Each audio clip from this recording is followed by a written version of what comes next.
What up, cuckolds? It's your boy, the hater. And there's another thing that I want to talk about with respect to the draft, cucks. And that is this. At the last video, I said that there's something that can be done to salvage this garbage of a draft. And that lies with the free agents. Hear me out, cucks.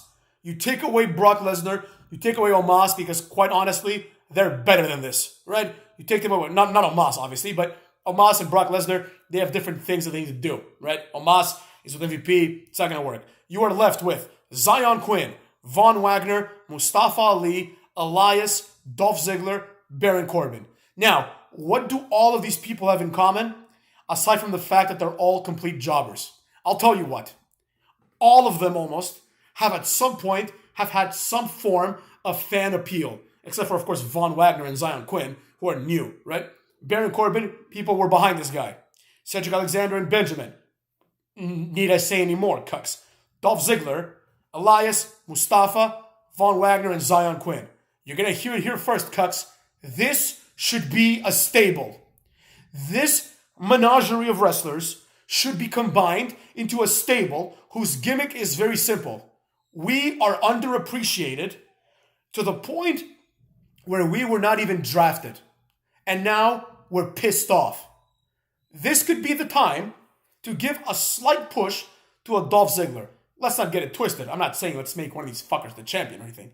But they can come together under a collective. And their gimmick is just, it writes itself, right? It's basically, we are not respected enough. Why is it that people like us never get the chance? Why is it that Baron Corbin, a former Money in the Bank winner, and I think US champion, right? I could be wrong, whatever. Why is it that he hasn't gotten drafted? Why is it that Dolph Ziggler, a two-time world champion, right, has not gotten drafted? Elias, Mustafa, all these people that have been held back. That's what they have in common. In my opinion, this has the makings of a great stable. Now, I know you're thinking, I rattled off a bunch of names, including Von Wagner and Zion Quinn, who in my vision, I imagine them as the heavies, as the two guys that just beat people up because they're big dudes, right? Dolph Ziggler is obviously going to be the leader, right? Shelton Benjamin and Cedric Alexander would be the tag team, and so forth, right? Now, I understand this would be a big stable, so I'm not saying everyone should be included. For example, someone like Elias doesn't really fit into this, right? He's neither new, nor has he ever gotten people excited, really. I mean, people would chant Walk with Elias, but that's about it. So this stable can just be part of these people, right? It can just be Dolph Ziggler, Mustafa Ali, Cedric Alexander and Benjamin, and Von Wagner and Zion Quinn. A six-man stable, kind of like the Nexus, in the sense that they're pissed off and they haven't gotten the opportunity they deserve, and basically they're fed up. They're fed up with being passed over. This is the last straw for all of them, right? Dolph Ziggler should lead this and he should say, what the hell is wrong with you people? I'm Dolph Ziggler, and then the fans are going to get behind him in a second. Even someone like me would get behind that. Because even though I think Dolph Ziggler is a jobber, right? I have a modicum of respect for him. Like, I think that he should be drafted above people like Grayson Waller, Tozawa, and Johnny Gargano, and Riddick Moss. You know what I'm saying? I like him a little bit. Like, I think he's better than Karrion Kross and Odyssey Jones. Quite frankly, I think he's better than Owens and Zayn. But that's my personal opinion, right? Think about how far people have fallen here, man. People are not even getting drafted, right? There's so many people that are either injured or nobody gives a flying fuck, and there's so many problems here.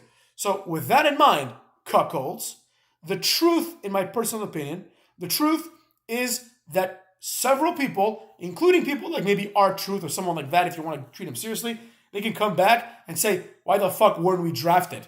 I want to be drafted. You understand me? I need to be taken seriously, cucks, right? Then we have other jabrones like, Tommaso Ciampa, who hasn't been on TV for a year because he's been injured. This guy's been in the company, how long has Tommaso Ciampa been with the company? He's been there with for what, 8 years, but he feels like he's been there 2 months. You know what I mean? Because he's been there 8 years and accomplished fucking nothing for 8 years. I was watching some old wrestling, and The Undertaker, this was 2000, during, almost at the Invasion angle, right? And The Undertaker, his promotional material and his t-shirt said, Decade of Destruction. And I remember thinking back then, wow, The Undertaker's been here for 10 years. That's so long, right? That's so fucking long, 10 years. But think about what he had accomplished in those 10 years. He was already a Hall of Famer. You understand what I'm saying? Already Hall of Famer, and he had like 23 more years in his career. Think about that, cucks. Taker in 10 years, right, was already bigger than basically everyone on the roster right now combined. 10 years. Tommaso Ciampa has been in the company for 8 years getting paid. Half of that he's been injured, right? But nevertheless, in the hater channel, we give him a chance. We could put him in this new stable that I've invented called the Jobbers. They could even call themselves the Jobbers. That's just more of a joke, but think about how great that would be. We are now called the Jobbers, right? It's like ironic. Their point is like, we're treated like this, but we're not this, right? They would, of course, be a heel stable, right? But they would be like heels, and Dolph Ziggler would get a push, right? The neckbeards would lose their minds. They can literally have Dolph Ziggler, like, here's how I'd set it up, right? Cody Rhodes comes out and cuts one of his boring-ass promos about how he has been screwed, right? And how Dusty, my dad never saw me win. My father, my dad. And then Dolph Ziggler cuts him off. The music plays and he says, Cody Rhodes, you are a Dolph Ziggler ripoff, right? When you were fired, I was winning world championships. Think about that, cucks. You have the blonde hair like I do.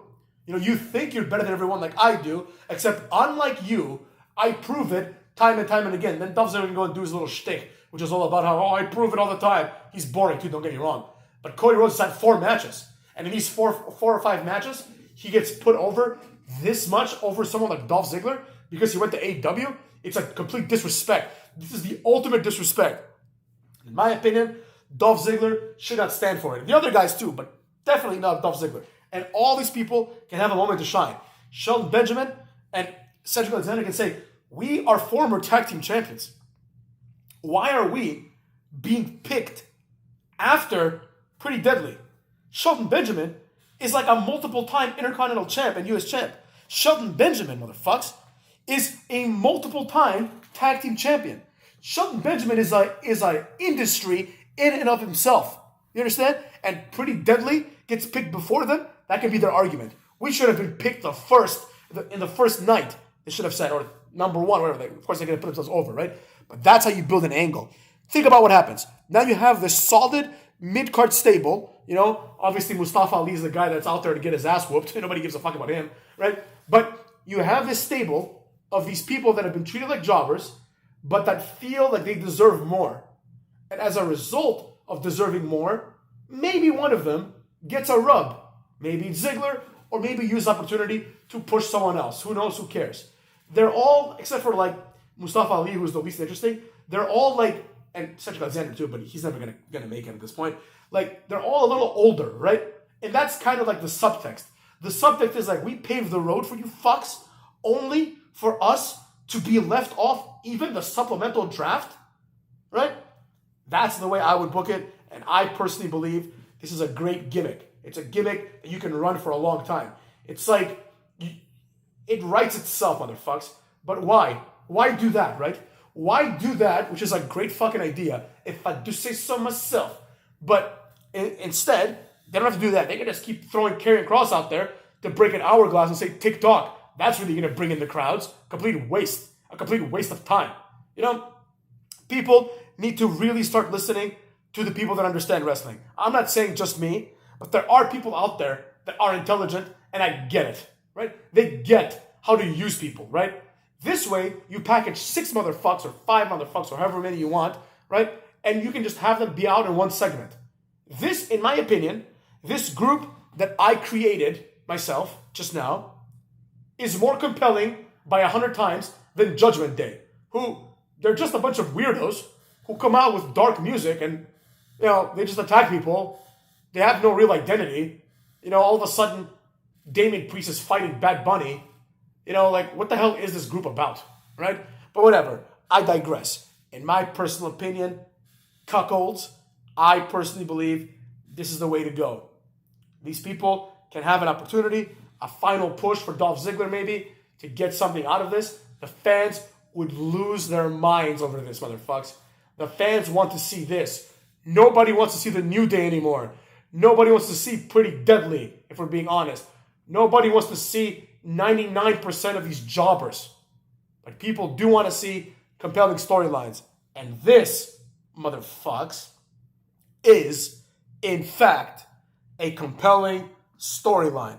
And with that, kiss my ass.